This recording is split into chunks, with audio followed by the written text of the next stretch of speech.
పురపాలక శాఖ మంత్రి నారాయణ ఈ సందర్భంగా మాట్లాడారు. అమరావతి రాజధాని నిర్మాణం ఆగదని, రాజధాని నిర్మాణాన్ని జగన్ ఆపాలని ప్రయత్నిస్తున్నాడని, ప్రభుత్వ ఖజానా ఖాళీగా ఉన్న పథకాలను కొనసాగిస్తున్నామని ఆయన అన్నారు. ఎన్డీఏ ప్రభుత్వ పనితీరును ప్రజలే మెచ్చుకుంటున్నారని, జగన్ 5 ఏళ్లలో చేసిన అభివృద్ధి 10 లక్షల కోట్ల అప్పులు వదిలి వెళ్లడం, ఏపీలో 85 లక్షల టన్నుల చెత్తను వదిలేశారని తెలిపారు. ఏపీని స్వచ్ఛందంగా మారుస్తున్నామని, మచిలీపట్నంలో సీఎం ప్రకటన చేసిన విధంగా అక్టోబర్ 2వ తేదీకి 85 లక్షల టన్నుల చెత్తను ఎరువుగా మారుస్తున్నామని తెలిపారు. మహిళలకు ఆగస్టు 15వ తేదీ నుంచి ఉచిత బస్సు ప్రయాణాన్ని కూడా అమలు చేస్తున్నామని తెలిపారు. రాజధానికి వచ్చి జరుగుతున్న పనులు చూడాలని, జర్నలిస్టు కొమ్మినేని శ్రీనివాస్ కృష్ణరాజుల వ్యాఖ్యల వెనుక జగన్మోహన్ రెడ్డి ప్రమేయం ఉందని, టిడ్కో బాధితులను ఆదుకుంటామని ఆయన తెలిపారు.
ఈరోజు 85 లక్షల లెగసీని గత ప్రభుత్వం వదిలేసిపోయింది. గత ప్రభుత్వం చేసిన ఆర్థిక వ్యవస్థ అవకతవకలతో 10 లక్షల కోట్ల అప్పుని ఈ ప్రభుత్వానికి వదిలేసిపోవటమే కాకుండా, అంటే అప్పులని ఎవరు కట్టాలంటే మనం కట్టే ట్యాక్సులతోనే రీపేమెంట్. 85 లక్షల టన్నుల చెత్తను కూడా వదిలేసిపోయింది. అంతా ఇంత కాదు. అయితే ముఖ్యమంత్రి గారు మొదటి నుంచి శానిటైజ్కి హై ప్రయారిటీ ఇస్తూ, గతంలోనే ముఖ్యమంత్రిగా ఉన్నప్పుడు కంబైన్డ్ స్టేట్లో ఉన్నప్పుడే గ్రీన్ అండ్ క్లీన్ అనే ప్రోగ్రాంలో చేయించారు. 2014-19లో స్వచ్ఛాంధ్ర అనే యొక్క కార్పొరేషన్ పెట్టడం జరిగింది. భారత ప్రభుత్వం స్వచ్ఛ భారత్ పెడితే దానికి అనుగుణంగా ఆ యొక్క ప్రిన్సిపల్స్తోనే మన రాష్ట్రానికి స్వచ్ఛాంధ్ర అని పెట్టి అనేక కార్యక్రమాలు చేసాం. అనేకమైన ఎక్విప్మెంట్స్ కూడా కొనిచ్చాం మున్సిపాలిటీస్కి. కానీ ఎక్విప్మెంట్స్ అని గత ప్రభుత్వం మొలబడేసింది. సరే, లెగసీ తీసుకుంటే 85 లక్షల లెగసీ. అయితే ముఖ్యమంత్రి గారు ఈ ప్రభుత్వం రాగానే మొదటి అక్టోబర్ 2వ తేదీ, అంటే లాస్ట్ అక్టోబర్ 2వ తేదీ మచిలీపట్నం అనౌన్స్ చేశాడు. రాబోయే 1 ఇయర్లో కరెక్ట్గా 365 రోజుల్లో ఈ రాష్ట్రంలో ఉన్న 85 లక్షల యొక్క లెగసీని పూర్తి చేయాలి, ఎక్కడా ఉంచకూడదని మున్సిపల్ శాఖ ఆదేశించడం జరిగింది. ఆ నేపథ్యంలో మున్సిపల్ శాఖ దీని మీద అధికారులతో అనేక దఫాలు డిస్కస్ చేసి, అనేక రకాలుగా డిస్కస్ చేసి, రాష్ట్రంలో ఉన్న వాటిని క్లస్టర్స్ చేసి టెండర్లు పిలవటం జరిగింది. టెండర్లు ఇచ్చాం. అనేక కంపెనీలు టెండర్లో పెద్ద పెద్ద కంపెనీలు పాల్గొన్నారు. వాళ్ళు ఈరోజు లెగసీని ఎంతో వేగవంతంగా ఈరోజు చేస్తూ ఉన్నారు, ఎంతో వేగవంతంగా. ఇప్పుడు రోజు తీసుకుంటే యాక్చువల్గా అంటే వచ్చిన తర్వాత దాదాపు 85 లక్షలు, ఇప్పుడు మిగిలిన 35 లక్షలు. 85 లక్షలు 40 లక్షలు క్లియర్ చేసాం. మరొక 35 లక్షలు ఉన్నది. ఉండేది ఎంతంటే 3.5 months ఉంది. ఈ నెలలో 15 రోజులు, జూలై, ఆగస్ట్, సెప్టెంబర్, అక్టోబర్ 2 పూర్తి కావాలని ముఖ్యమంత్రి ఆదేశించారు. ఈ 3.5 నెలల్లో ఈ బ్యాలెన్స్ 35 లక్షలు అయ్యేటట్టుగా వర్క్ చేస్తున్నాం రాష్ట్రం అంతా. ఈ నేపథ్యంలో తిరుపతి తీసుకుంటే, తిరుపతిలో యాజిటీస్గా జిగ్మా అనే కంపెనీ వాళ్ళు యాక్చువల్గా టెండర్ దక్కించుకొని చేస్తున్నారు. వాళ్ళైతే ప్రజెంట్ రోజుకి 900 టన్స్ మాత్రం చేస్తున్నారు. అయితే రోజు ఇక్కడ 2700 టన్నులు చేయాలా, చేస్తేనే అవుతుంది. అంటే తక్కువ చేస్తున్నారని నేను యాక్చువల్గా వాళ్ళకి వచ్చా. ఎక్కడైతే ఏజెన్సీస్ మనకి ఇచ్చిన టార్గెట్ డైలీ టార్గెట్ ఎక్కడ తగ్గుతుందో ఆ ప్లాంట్ విజిట్ చేస్తాను. ఆ నేపథ్యంలో విజిట్ చేశాను. అంటే మొన్న రివ్యూ చేస్తే విజయవాడలో, అమరావతిలో విజిట్ చేస్తే ఇంకొక 2 ప్లాంట్లు పెడుతున్నాను సార్, ఉండే ప్లాంట్ కాకుండా ఆల్రెడీ మిషన్ కూడా వచ్చిందన్నారు, ఫోటోలు కూడా చూపించారు. అయినా ఫిజికల్గా పోయి చూస్తామనే దాంతో ఈరోజు యాక్చువల్గా రావటం జరిగింది. ఫిజికల్గా చూస్తే మిషన్స్ వచ్చి ఉన్నాయి, వాటిని ఇన్స్టాల్ చేయాలా. అదేవిధంగా పవర్ కనెక్షన్ కూడా లేకుండా ఉంటే జనరేటర్ చేస్తున్నారు. ఇప్పుడే జేసీ గారు కూడా చెప్పాను, ఇమీడియట్గా అది ఫాలోఅప్ చేయమని. ఎస్సీ ఎలక్ట్రికల్తో కూడా మాట్లాడితే ఇవాళే పంపిస్తానన్నారు. బహుశా దాన్ని కూడా ఒక 4-5 రోజుల్లో వాళ్ళకి ఇస్తారు. ఏది ఏమైనప్పటికీ ఈ రాష్ట్రంలో ఉన్న లెగసీ అక్టోబర్ 2వ తేదీకి ఎటువంటి పరిస్థితుల్లో కూడా ముఖ్యమంత్రి గారు ఆదేశించిన ప్రకారం మచిలీపట్నం స్వచ్ఛాంధ్ర కార్యక్రమంలో పబ్లిక్లో ఏదైతే చెప్పారో దానికి కట్టుబడి ఈరోజు మున్సిపల్ శాఖ పూర్తి చేసే విధంగా చేస్తుంది. అది చేస్తున్న అధికారులందరూ కూడా నేను ప్రత్యేకంగా అభినందిస్తున్నాను. దానికి సపోర్ట్ చేస్తూ చేసే కంపెనీలు కూడా ప్రత్యేకంగా అభినందిస్తున్నాను. ముఖ్యంగా ఈ యొక్క మున్సిపల్ శాఖలో ఎవరైనా ప్రజలు కోరుకునేది ఏంటంటే ఫస్ట్ వాళ్ళు తాగటానికి స్వచ్ఛమైన నీరు, రెండవది రోజు వచ్చే చెత్త చెదరం సాలిడ్ వేస్ట్ తొలగించడం, మూడోది బాత్రూమ్ నుంచి టాయిలెట్స్ నుంచి కిచెన్ నుంచి వచ్చే వాటర్ సివరేజ్ వాటర్ అంటారు, ఆ వాటర్ ఎప్పటికప్పుడు బయటికి వెళ్ళిపోవటం. నెక్స్ట్ వర్షాలు వస్తే నీళ్లు బయటికి పోవటం. నాలుగోది చక్కటి రోడ్లు, చక్కటి లైట్. ఫస్ట్ 6 మున్సిపల్ శాఖలో ప్రతి పౌరుడు కోరుకుంటాడు. ఇవన్నీ అయిన తర్వాత సక్రమంగా పార్కులు, సెంటర్ డివైడర్సు, కమ్యూనిటీ హాల్స్, మంచి స్కూల్స్, మంచి హాస్పిటల్స్ ఇవన్నీ. అందుకనే ఖజానా ఖాళీగా ఉన్నా ఇబ్బంది పడినా రాష్ట్ర ప్రభుత్వం ముఖ్యమంత్రి గారికి ఉన్న అపారంతో ఈరోజు రాష్ట్రాన్ని ముందుకు తీసుకుపోతూ ఏదైతే సూపర్ 6లో ఎలక్షన్కి ముందు చెప్పామో అవి 1 by 1 చేసుకుంటూ వస్తున్నారు. ఇంత ఖజానా లోటుతో ఇంత ఇబ్బందుల్లో కూడా ఈ గవర్నమెంట్ రాగానే 3,000 పెన్షన్ 4,000 చేశారు, వికలాంగులకు 6,000 చేశారు, బెడ్ మీద ఉన్న పేషెంట్స్ లేవలేని వాళ్ళు ఉండి వాళ్ళకి ఏమైనా అటెండర్ కావాలంటే 15,000 చేశారు. డబ్బులు కాదు, లేకపోయినా మాట ఇచ్చాం. మహిళలకి, పేద మహిళలకి 3 ఉచిత గ్యాస్ సిలిండర్లు ఇచ్చాం. నిన్న ఒక్కరోజే 10,000 కోట్ల రూపాయలు తల్లికి వందనం వేశారు. 10,000 ఎంతమంది పిల్లలు అంటే అంతమంది. ఎలక్షన్స్ ముందు క్లియర్గా ముఖ్యమంత్రి గారు చెప్పారు, ఎంతమంది పిల్లలు మీ ఇంట్లో ఉంటే 3 4 ఒక్కొక్కరికి 15,000 ఎక్కనిస్తాను. మాట తప్పకుండా ఖజానాకి ఇబ్బంది అయినా నిన్న ఇవ్వటం జరిగింది. ఈ నెలలోనే రైతు సోదరులకు ఏదైతే 20,000 ఇస్తామన్నామో 6,000 కేంద్ర ప్రభుత్వం, రాష్ట్ర ప్రభుత్వం 14,000, 3 ఇన్స్టాల్మెంట్లు ఇచ్చేదంటే 1 ఇన్స్టాల్మెంట్ ఈ నెల వేస్తున్నారు. కేంద్ర ప్రభుత్వం ఇన్స్టాల్మెంట్ ఏం కానీ రాష్ట్ర ప్రభుత్వం కూడా వేయాలని ముఖ్యమంత్రి గారు ఆదేశించారు. ఇది కాకుండా ఉచిత బస్సు ప్రయాణం, మహిళలకి ఉచిత బస్సు ప్రయాణం ఆగస్టు 15 చాలా మంచి రోజు మనకు. ఆగస్టు 15 ఇంప్లిమెంట్ చేస్తాం, ఆల్రెడీ అనౌన్స్ చేశారు. పోతే ఇంకొకటి మహిళలకు ఏదైతే 18 ఏళ్ళు దాటి మహిళలకు ఏదైతే చేస్తామో దాన్ని P4 ప్రభుత్వం లింక్ చేసి P4 ప్రోగ్రాంతో ఈరోజు ముఖ్యమంత్రి ముందుకు తీసుకుపోతున్నాం. అన్నా క్యాంటీన్స్ ఏం చేసిందండి? అన్నా క్యాంటీన్స్ రోజు 2,25,000 మంది రోజు భోంచేస్తుంటే 3 పూట్ల. గత ప్రభుత్వం మూసేసి 5 రూపాయలకి చక్కటి భోజనం. ఆ రోజు ముఖ్యమంత్రి గారు నాకు ఇచ్చింది ఏంటంటే ఆదేశం, నారాయణ అన్నా క్యాంటీన్స్ కట్టు, భారతదేశంలో ఎక్కడా లేనంటే ఎన్విరాన్మెంట్ ఉండాలి, వాళ్ళు చక్కగా భోంచేయాలి. ఏదో ఒక రేకుల షెడ్ తాటాకుల షెడ్లో భోంచేయించడం కాదు, చక్కటి చేయమంటే దాన్ని యాక్చువల్గా చాలా జాగ్రత్తగా డిజైన్ చేసి రాష్ట్రం అంతా 204 కడితే మూసేశాడు. కానీ ప్రభుత్వ రంగాన్ని తెరస్తామని వెంటనే 204 తెస్తాం. అంతేకాదు రూరల్లో ఎమ్మెల్యేలు కూడా వచ్చి ముఖ్యమంత్రి గారిని అడిగితే ప్రతి రూరల్ ఎమ్మెల్యే కూడా ఒకటి ఇస్తామని ప్రామిస్ చేశారు. అవి టెండర్లు అయిపోయినాయి, వర్క్ జరుగుతుంది. 90 రోజుల్లో 70 అన్నా క్యాంటీన్స్ కొత్తవి రూరల్లో కూడా వస్తున్నాయి. ఈ 204 కాకుండా మరొక 70. అసలు నిజంగా ఆ పేదవాడి నోటికోడి కూడి తీసినట్టే. ఆ రోజు ఎందుకు పెట్టి అన్నా క్యాంటీన్, ఉదయాన్నే వర్కర్స్ పోతారు, మార్కెట్కి పోయేవాళ్ళు ఉంటారు, ఉదయాన్నే 7 గంటలకి 8 గంటలకి వెళ్ళిపోయేవాళ్ళు ఉంటారు. వాళ్ళు ఇంట్లో వంట వండుకొని బ్రేక్ఫాస్ట్ చేసి తిని పోలేరు. ఎక్కడైతే ఈ యొక్క వర్కర్స్ ఒక దగ్గర నుంచి బయలుదేరుతుంటారు, ముఠా నాయకులు అంటారు యాక్చువల్గా, బయలుదేరే దగ్గర లేదా మార్కెట్ నుండి దగ్గర పెట్టాము. అవి ఎందుకంటే వాడు ఇంట్లో వంట వండుకొని తిని రావడానికి టైం ఉండదు కాబట్టి. అదేవిధంగా మధ్యాహ్నం మళ్ళీ ఇంటికి పోయి రాలేడు, లేదా బాక్స్ తెచ్చుకోవాలా, వాడే పెద్ద పెద్ద హోటల్లో తినలేడు.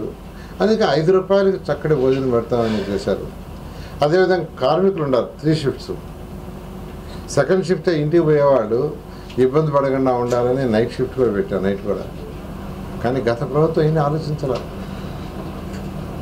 అయితే మళ్ళా ప్రభుత్వ రంగం చేసాం. తర్వాత తాగటానికి చక్కటి నీరు, స్వచ్ఛమైన నీరు ఉండాలండి. మనిషికి వచ్చే జబ్బుల్లో 99% వచ్చేది మనం తాగే నీరు, తినే ఆహారం. అందుకని ముఖ్యమంత్రిగా 2014-19లోనే నాకు దిశానిర్దేశించారు. అప్పుడు ఈ శాఖ నేనే మంత్రిని. ప్రతి ఇంటికి ట్యాప్ ఇవ్వాలా, అది కూడా సర్ఫేస్ వాటర్ ఇవ్వాలి, బోరేస్ కాదు.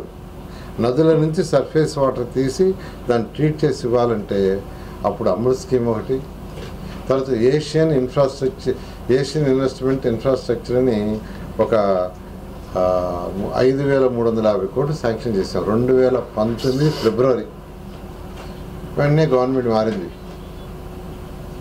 70% వాళ్ళు ఇస్తారు, 30% స్టేట్ పెట్టాలి. ఫస్ట్ ఇన్స్టాల్మెంట్ వాళ్ళు ఇచ్చారు, దానికి స్టేట్ పెట్టక అది పోయింది. మొన్న జూన్కి టైం అయిపోతే మళ్ళా జూన్లో కేంద్ర ప్రభుత్వానికి ముఖ్యమంత్రి గారు లెటర్ రాసి ఫాలోఅప్ చేస్తే దాన్ని రివైజ్ చేశారు. దాన్ని టెండర్ ఈ వారంలో పిలుస్తున్నాం. రేపు శనివారం లోపల, నెక్స్ట్ శనివారం లోపల టెండర్లు వస్తున్నాయి. అదేవిధంగా అమృత స్కీమ్ కూడా యాక్చువల్గా నెక్స్ట్ శనివారం లోపల టెండర్లు వస్తున్నాయి. ఇట్లా ఈ యొక్క ప్రభుత్వం 1 by 1 స్వచ్ఛ భారత్ అండి. ఇదే ఈ లెగసీ వీటికి సంబంధించితే 3,100 కోట్లు యాక్చువల్గా కేంద్ర ప్రభుత్వం శాంక్షన్ చేస్తుంది. వాడు 36.7% ఇస్తారు, మిగతాది రాష్ట్ర ప్రభుత్వం పెట్టాలా. ఫస్ట్ ఇన్స్టాల్మెంట్ 240 కోట్లు అడిస్తే దానికి మ్యాచింగ్ పెట్టక అది ఆగిపోయింది. అయితే ఈ ప్రభుత్వం రాగానే ముఖ్యమంత్రి గారు వాటిలన్నింటినీ రివైజ్ చేసి ఈరోజు 1 by 1 ముందు తీసుకుపోతున్నారు. నేను రాష్ట్ర ప్రజలందరికీ ఒకటే చెప్పేది, ఖజానా ఖాళీ. ఇంకా చెప్పాలంటే 10,000 కోట్లకి 10 లక్షల కోట్లకు అప్పు తీర్చడానికి మీరు కట్టే ట్యాక్స్ నుంచి తీరుస్తున్నాం. ఇన్ని ఇబ్బందులున్నా 1 by 1 సూపర్ 6 ఏదైతే ఉందో అవన్నీ కూడా చేస్తూ మున్సిపల్ శాఖలో 1 by 1 చేసుకుంటూ వస్తున్నాం. అందువల్ల అందరినీ నేను రిక్వెస్ట్ చేస్తే కొద్దిగా ఓపిక పెట్టండి. ఖచ్చితంగా 2014-19లో ఏ విధంగా అయితే మున్సిపల్ శాఖను పరిగెత్తించామో ఆ విధంగా ఖచ్చితంగా పరిగెత్తించి ప్రజలకు కావాల్సిన బేసిక్ నీడ్స్కి ఫస్ట్ ప్రయారిటీ ఇస్తాం. చక్కటి drinking water, solid waste, liquid waste, rainy water, road, lights వాటికి ఇచ్చేస్తాం, తెలియజేస్తాం. ప్రభుత్వం ప్రయత్నం చేస్తూ ఉంది, కానీ ఇప్పటికీ కొంతమంది ప్లాస్టిక్ కవర్స్ వాడతా పర్యావరణాన్ని కలుషితం చేసే ప్రయత్నం చేస్తున్నారు. అందులో అధికారులు ఉండొచ్చు, లేకపోతే ప్రజల భాగస్వామ్యం కూడా ఉండొచ్చు. అంటే ఏం చెప్పదలుచుకున్నారు సార్? అంటే ఇవన్నీ యాక్చువల్గా మున్సిపాలిటీలోనండి, మున్సిపాలిటీ కానీ అర్బన్ అథారిటీస్ కానీ ఇన్ఫ్రాస్ట్రక్చర్ని ఇస్తాయి. దాన్ని యాక్చువల్గా మున్సిపల్ యొక్క అధికారులు ఎగ్జిక్యూట్ చేస్తుంటారు. కానీ ప్రజల్లో కూడా అవేర్నెస్ రావాలి. అందుకనే ముఖ్యమంత్రి గారు స్వచ్ఛాంధ్ర ఏదైతే ఉందో ప్రతి 3వ శనివారం, ప్రతి నెలలో 3వ శనివారం వారు ఆల్మోస్ట్ 3/4 టైం పెట్టి పెట్టడమే కాదు, ఏదో ఒక జిల్లాకు వచ్చి ఆయనే స్వయంగా కార్యక్రమం చేసి ప్రజలను అవేర్నెస్ చేస్తున్నారు. ప్రజలందరూ కూడా మీడియా తరఫున రిక్వెస్ట్ చేస్తున్నాను, ఏదైతే స్వచ్ఛాంధ్ర కార్పొరేషన్లో ఏదైతే చెప్పారో వాటినన్నింటినీ మీరు పాటించండి. రాబోయే 1 year 2 yearsలో నిజమైన స్వచ్ఛ ఆంధ్రాని మనం సాధిస్తాం. అమరావతి నిర్మాణం చాలా వేగంగా జరుగుతుంది, కానీ వైసీపీ సోషల్ మీడియాలో మాత్రం అసలు నిర్మాణమే లేదు అనేసి ఏదో కొన్ని వాటర్ సంబంధించిన ఫోటోలు పెడుతున్నారు. మొత్తం మునిగిపోయింది అమరావతి. అందులో అసలు జనాలు దేని నమ్మాలి? అంటే బుడమేరు వచ్చి విజయవాడ నగరం మునిగిపోయి 17 రోజులు నీళ్లున్నా నేను 17 రోజులు బయటకు వచ్చింది. ఏది 17 రోజులు పెట్టింది మొత్తం చేయడానికి పూర్తిగా ఉన్న అమరావతిలో చుక్క నీరు నిలవల. ఆ రోజు స్టేట్మెంట్ ఇచ్చాం, ఒక్క చుక్క నీరు నిలవల. అమరావతికి ఎటువంటి ఇబ్బంది లేదు. చాలా పకడ్బందీగా 4 lanesతో యాక్చువల్గా బండ్ రోడ్డు నిర్మిస్తున్నాం. అంతేకాకుండా 22,500 క్యూసెక్కుల వాటర్ పంపింగ్ చేయడానికి కొండవీటి వాగు, పాలవాగు. అంతేకాకుండా అక్కడ 3 రిజర్వాయర్లు 0.8 TMC స్టోర్ చేస్తాం. ఎంత రెయిన్ వచ్చినా కొండవీటి వాగు, పాలవాగు, గ్రావిటీ కెనాల్ 3 రిజర్వాయర్లు నీళ్లు స్టోర్ చేసుకున్న బయటికి పంపించబడలే. ఫ్యూచర్ ఇదంతా చక్కగా ఉపయోగపడుతుంది. అలా చాలా నెదర్లాండ్స్ ఈ యొక్క ప్రపంచంలో వాటర్ వేస్కి బెస్ట్ ఎవరంటే నెదర్లాండ్స్. ఎందుకనంటే సముద్ర మట్టానికంటే ఇది కింద ఉంటుంది. అలాంటి వాళ్ళ దగ్గర డిజైన్ చేయించాం. అక్కడ బిల్డింగ్స్ తీసుకుంటున్నారంటారా, ఈరోజు 52,000 కోట్లకి టెండర్లు ఇచ్చి, నేను కూడా 1600కి ఇచ్చి ఎంతో వేగవంతంగా జరుగుతుంది. 10,000 మంది వర్కర్స్ చేస్తున్నారు అక్కడ. 10,000 మంది వచ్చి చూడాలా, వచ్చి చూస్తే తెలుస్తుంది. ఏసీ రూమ్లో కూర్చొని ఏదో స్టేట్మెంట్ ఇస్తే జరగదు. వాళ్ళకి భయం ఏంటంటే లాస్ట్ టైం కూడా డిలే కాదండి. లాస్ట్ టైం కూడా టెండర్లు పిలిచింది 2018లో. ల్యాండ్ పుల్లింగ్ 2015 జనవరి 1 ఇస్తే ల్యాండ్ పుల్లింగ్ తీసుకోవడానికి మాకు 8 నెలలు పెట్టింది. లేఅవుట్ చేయించడానికి ఒక 6 నెలలు పెట్టింది సింగపూర్ వాళ్ళ దగ్గర. బిల్డింగ్స్కి ప్లాన్ చేయించడానికి నార్మన్ ఫాస్ట్ దగ్గర వాళ్ళు 8 నెలలు తీసుకున్నారు. వాళ్ళు ముందే చెప్పారు మాకు ఇంత టైం కావాలని. అదేవిధంగా రైతులకు ప్లాట్లు వేసి ఇవ్వటానికి మాకు 1 ఇయర్ పెట్టింది. ఈ ప్రాసెస్కే మాకు 4 సంవత్సరాల 3 నెలలు పెట్టింది. మిగిలిన టైం 9 నెలల్లోనే మేము టెండర్లు ఇచ్చాము. 9,000 కోట్లు ఖర్చు పెట్టాము. బహుశా భారతదేశంలో ఎవరు ఖర్చు పెట్టి ఉంటారు. అయితే ప్రభుత్వం మారటం వల్ల గత ప్రభుత్వం 3 ముక్కలు ఆటాడి ఎక్కడ రాజధాని లేకుండా చేసింది. అయితే ప్రజలు దానికి తగ్గట్టుగానే 11 సీట్లతో వాళ్ళకి పరిమితం చేశారు. ప్రజలు అమాయకులు కాదండి, అన్నీ అబ్జర్వ్ చేశారు. ఈ ప్రభుత్వం రాబోయే 3 సంవత్సరాల్లో ఖచ్చితంగా అమరావతి క్యాపిటల్ సిటీలో ఏదైతే ట్రంక్ రోడ్స్ అంటే ఒక్కొక్కటి 165 అడుగులు వెడల్పు, 185 అడుగులు వెడల్పు, 360 కిలోమీటర్లు అవి పూర్తి చేస్తున్నాం. లేఅవుట్ రోడ్స్ ఏదైతే 50 అడుగులు, 60 అడుగులు, 100 ఉన్నాయో అవి రాబోయే 2.5 సంవత్సరాలు పూర్తి చేస్తున్నాం. Iconic towers 5 iconic towers assembly high court రాబోయే 3 సంవత్సరాలు పూర్తి చేయడం జరుగుతుంది. అయితే ఇప్పుడు ఈసారి సంవత్సరం అయిపోయింది, ఇంతవరకు లేట్ అంటే గత ప్రభుత్వం చేసే నిర్వాహం. ఎందుకంటే టెండర్లకు క్లోజ్ చేయాల, కాంట్రాక్ట్లు అట్టే ఉండిపోయారు. రాగానే వాళ్ళు అబోదిబో మాకు ఇవ్వాల్సిన డబ్బులు ఫస్ట్ ఇవ్వండి తర్వాత స్టార్ట్ చేయమన్నారు. దానికి కమిటీలు వేసాం. వాళ్ళ సమస్యలు ఎన్ని ఉన్నాయి తీర్చి, ఎందుకంటే అవి క్లోజ్ చేసేసి ఉంటే ఇబ్బంది లేదు కాదు, క్లోజ్ చేసేసి ఉంటే క్లోజ్ చేయలే, డబ్బులు ఇవ్వాల, పని డబ్బులు ఇచ్చాడు డబ్బులు ఇవ్వాల. సో వాళ్ళని అనేక ఇబ్బందులు పెడితే కమిటీలు వేసి వాళ్ళతో డిస్కస్ చేసి వాళ్ళకి ఏ ఇబ్బంది లేదు. ఎందుకంటే ఒకరు కోర్టు పోయారనుకోండి మళ్ళీ 4-5 నెలలు అయిపోద్ది. ఎటువంటి లీగల్ లేకుండా చేయడానికి మాకు దాదాపు 8 నెలలు పట్టింది. అంతేకాకుండా గతంలో కట్టిన బిల్డింగ్స్ ఏదైతే ఉన్నాయో ఐకానిక్ టవర్ స్టార్ట్ చేసాం. 4,000 హౌసెస్ అధికారుల కోసం ఆల్మోస్ట్ 85% అయినాయి. 6 ఏళ్ళు ఖాళీగా ఉండిపోయినాయి. బట్ దాని యొక్క స్ట్రెంత్ స్టడీ చేయడానికి ఐఐటి చెన్నై, ఐఐటి మెడ్రాస్ వాళ్ళకి ఇచ్చాం. వాళ్ళు స్టడీ చేసి వాళ్ళకు 3 నెలలు టైం తీసుకున్నారు రిపోర్ట్స్ ఇవ్వడానికి. మొన్న కూడా వచ్చి ఇప్పుడు వెరీ పర్ఫెక్ట్ గో హెడ్ అన్నారు. ఇలా ఎటువంటి సమస్యలు లేకుండా లీగల్గా గాను అవన్నీ చేసుకుంటానికి 8 నెలలు పట్టింది. అదైన తర్వాత టెండర్లు స్టార్ట్ చేసాం. ఎంతో వేగవంతంగా జరుగుతుంది. ఖచ్చితంగా 3 ఏళ్లలో ఈ రాష్ట్రానికి ఇవ్వడం జరుగుతుంది. ఒక మంచి ఆర్థిక రాజధాని అవుతుంది. మీకు ఇన్కమ్ జనరేషన్ అనేది జరగాల్సిన అవసరం ఉంది. అయితే ఇన్కమ్ జనరేషన్ ఏదైతే మున్సిపల్ శాఖ నుంచి ఉందో, అంటే బిల్డింగ్ అదే అపార్ట్మెంట్ కన్స్ట్రక్షన్ కావచ్చు, లేదు హౌస్ సంబంధించి కావచ్చు, కన్స్ట్రక్షన్ ద్వారా ఆదాయం వస్తుంది. కన్స్ట్రక్షన్ అయిన తర్వాత పన్ను రూపంలో ఆదాయం వస్తుంది. అయితే ఈ నిబంధనలు ఏదైతే సరళీకరించిన ఎవరికి వాళ్ళు వేసుకునే పద్ధతి పెట్టినా ఆ నిబంధనలు మరీ గట్టిగా ఉండడం వల్ల అపార్ట్మెంట్ నిర్మాణాలు ఆగిపోయింది. ఆ విషయంలో కొంచెం మళ్ళీ ఏమన్నా 5 ఫ్లోర్ల కంటే ఎక్కువ ఉంటే హై రైజ్ బిల్డింగ్స్ అంటారండి. 5 కంటే తక్కువ ఉంటే నాన్ హై రైజ్ అంటారు. 18 మీటర్లు ఇప్పుడు ప్రస్తుతం ఉండేది, దాన్ని కూడా సరళీకరిస్తున్నాం. 5 మీటర్ల పైన ఉండేవాళ్ళు యాక్చువల్గా అడిగారు. అనేకమైన సెట్ బ్యాక్స్ అవన్నీ సరళీకృతం చేశాను. ఎందుకంటే భారతదేశంలో ఉన్న అన్ని రాష్ట్రాలకు అధికారులను పంపించాను. ఆ రాష్ట్రాలు ఎలా ఉందో స్టడీ చేయించాను. ఆ రిపోర్ట్ని బేస్ చేసుకొని యాక్చువల్గా అందరితో ఆ కన్సర్న్ ఏజెన్సీస్ పిలిచి ఎవరైతే బిల్డర్స్ ఉండారో వాళ్ళని పిలిచి వాళ్ళతో అనేక దఫాలు మాట్లాడి చాలా లిబరల్ చేసాం. అయితే 5 ఫ్లోర్ల కంటే తక్కువ ఉండే వాటికి యాక్చువల్గా చేయలేదు, దాన్ని కూడా అడిగారు. అది కూడా చేసాం. యాక్చువల్గా ఇవాళ కానీ రేపు కానీ అది కూడా జీవో వస్తుంది సెట్ బ్యాక్స్. ఎందుకంటే భారతదేశంలో అన్ని రాష్ట్రాలు స్టడీ చేసాం. ఈ రాష్ట్రంలో లిబరలైజ్ చేసినట్టు మళ్ళీ ఎన్బిఎస్సి గైడ్లైన్స్ కూడా తీసుకొని, ఎన్బిసి గైడ్లైన్స్ కేంద్ర చట్టాన్ని తీసుకొని దానికి డీవియేట్ కాకుండా ఎటువంటి ఇబ్బంది లేకుండా చేసాము. అందువల్ల ఈ రాష్ట్రంలో ఉన్నంత లిబరల్గా ఏమీ లేవు. ప్రతి ఒక్కరు హ్యాపీగా ఉండాలి. 11 అడుగులు సెట్ బ్యాక్ చెప్పారంటే అది సాధ్యపడదనేటువంటి ఇది ఉంది సార్. అందరూ ఏది 11 అడుగులు చుట్టూ ఈ 5 అంతస్తుల లోపల ఉన్న వాటికి 11 అడుగులు సెట్ బ్యాక్ వదలాలనే నిబంధన పెట్టారంట. అది కష్ట సాధ్యం అవుతుంది, ల్యాండ్ పూర్తిగా సెట్ బ్యాక్ వెళ్ళిపోతుంది. కానీ మీరు మొత్తం చదవాలి, రకరకాలుగా ఉంటాయి అంటే సైజెస్ బట్టి. దాంట్లో కూడా ఏంటంటే సెట్ బ్యాక్స్ ఏమి ఇచ్చామంటే 3 మీటర్లు, బహుశా మీరు చెప్పి 11 అడుగులు 3 మీటర్లు ఉండేది ఇప్పుడు దాదాపు 1.5 మీటర్ 1 మీటర్కి వచ్చేసింది. అది వస్తుంది మీకు రూల్స్.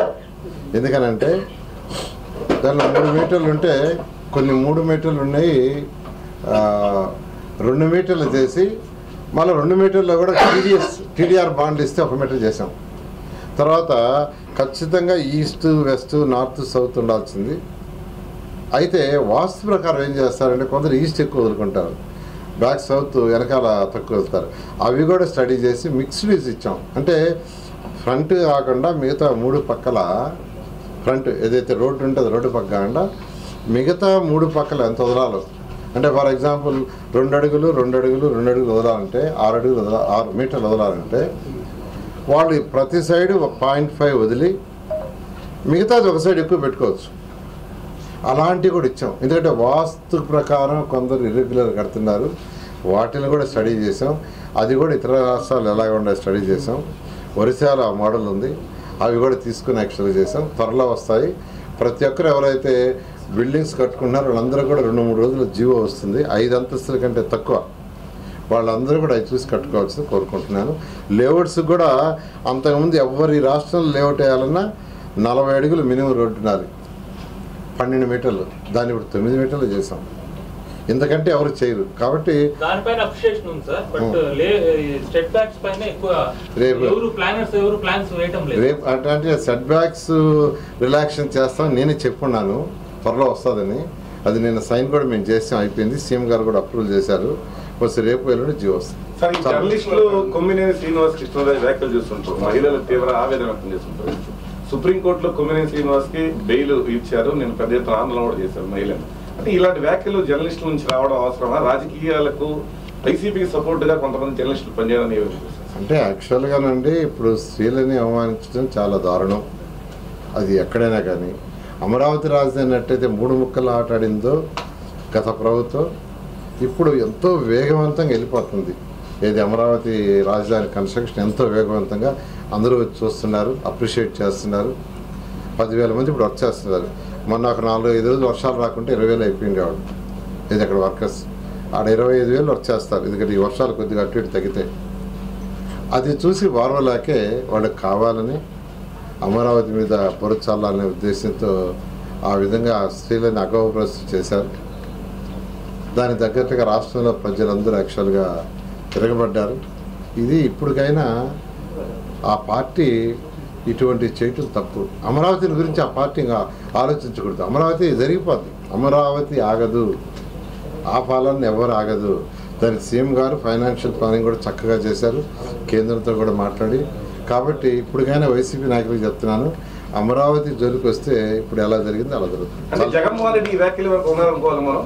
మీ భావం ఖచ్చితంగా ఆయన బ్యాక్గ్రౌండ్ ఆయన జరగదు. సాక్షి ఛానల్ ఆయనదే, ఆయన బ్యాక్గ్రౌండ్ ఆయన జరగదు. పార్టీ ఏదైతే గైడ్ లైన్స్ ఇస్తుందో కింద అడిగితే దాని ప్రకారం పోతారు. మా పార్టీ ఉంది, మా ముఖ్యమంత్రి గారు చాలా స్ట్రిక్ట్గా చెప్తుంటాడు ఇది చేయొచ్చు ఇది చేయకూడదని. అట్లా ఆ పార్టీలో చెప్పడం. ఒక నిమిషం సార్, అమరావతిని పట్టించుకునే గతంలో కూడా గవర్నమెంట్ పార్టీని కొంచెం పట్టించుకోరుకుంటుంది. ఈసారి కూడా ఆ పార్టీలో పదవులు ఇంతవరకు సరైన పంపకం జరగడం లేదు. ఈవెన్ సుగుణం గారికి కూడా ఏదో ఒక ఉపయోగం లేని పదవి ఇచ్చినారని మాట కూడా ఉంది. సో అట్లా మాదిరిగా పార్టీ పైన కూడా దృష్టి పెట్టి పదవుల పంపకంలో అందరికీ న్యాయం జరిగేలా చేయడానికి ఈసారైనా సాధ్యం అవుతుందా? గతంలో లాగానే జరుగుతుంది. ముఖ్యమంత్రి గారు ఎవ్రీ సాటర్డే పార్టీ ఆఫీస్కి పోతున్నాడు మంగళగిరి. ఇప్పుడు అప్పుడులాగా కాదు, పార్టీ ఆఫీసులో కూర్చొని యాక్చువల్ చేస్తున్నారు.